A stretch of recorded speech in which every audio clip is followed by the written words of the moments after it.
Assalamualaikum warahmatullahi wabarakatuh. Nama saya Fatia Veronica. Di sini saya akan menjelaskan tentang sejarah dinasti Umayyah dan dinasti Abbasiyah. Yang pertama, dinasti Umayyah.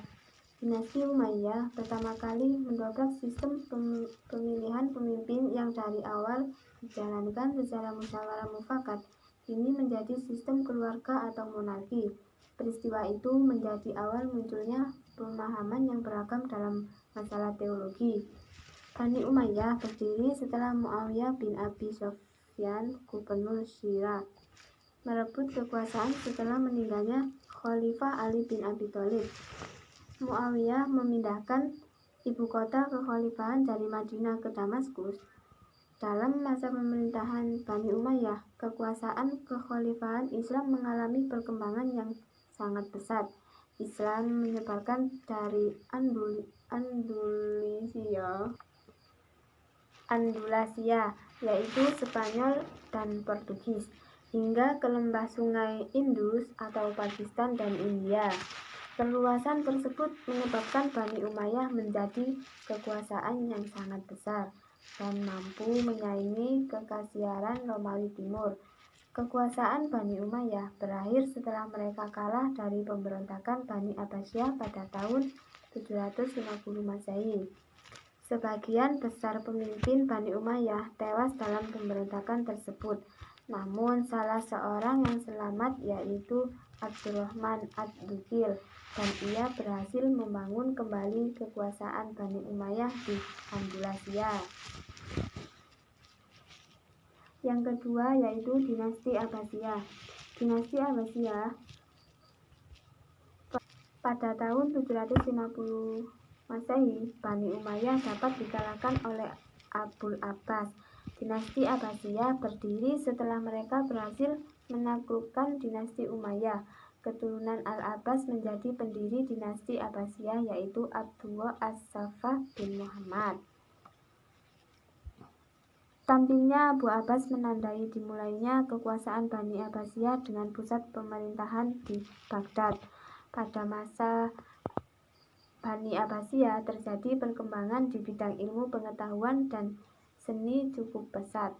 Waktu itu sarjana-sarjana barat bekerja sama dengan sarjana-sarjana muslim menerjemahkan karya-karya Yunani, Romawi kuno dan kemudian dipadu dengan kandungan Al-Quran sehingga melahirkan pengetahuan baru yang unggul. Karya-karya terjemahan ini nantinya ikut andil dalam munculnya Renaissance di Eropa Barat.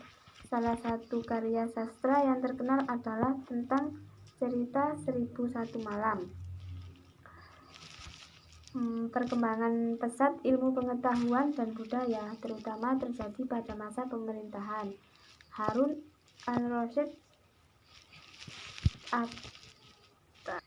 pada tahun 786 sampai 809 Masehi. Pada masa pemerintahannya, dinasti Abbasiyah mencapai zaman kejayaan. Bani Abbasiyah mengalami kemunduran sepeninggal Harun al-Rasyid. Pada 10 Januari 1258, istana Baghdad diserang oleh tentara Mongol yang dipimpin oleh Hulagu Khan.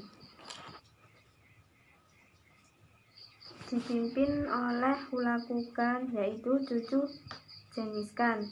Semua isi istana dihancurkan, para kerabat istana dibunuh, bahkan banyak buku-buku ilmu pengetahuan yang dibakar.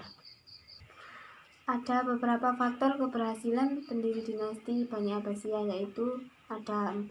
Yang pertama, solidaritas kekeluargaan. Yang kedua, karena lemahnya Bani Umayyah. Dan ketiga, Bani Umayyah bercorak Arab sentris. Dan yang keempat, kekuatan militer. Penjelasan dari saya, mungkin dari penjelasan saya tersebut kurang memuaskan, dan jika ada salah kata dalam pengucapan saya mohon maaf dan sekian, terima kasih. Saya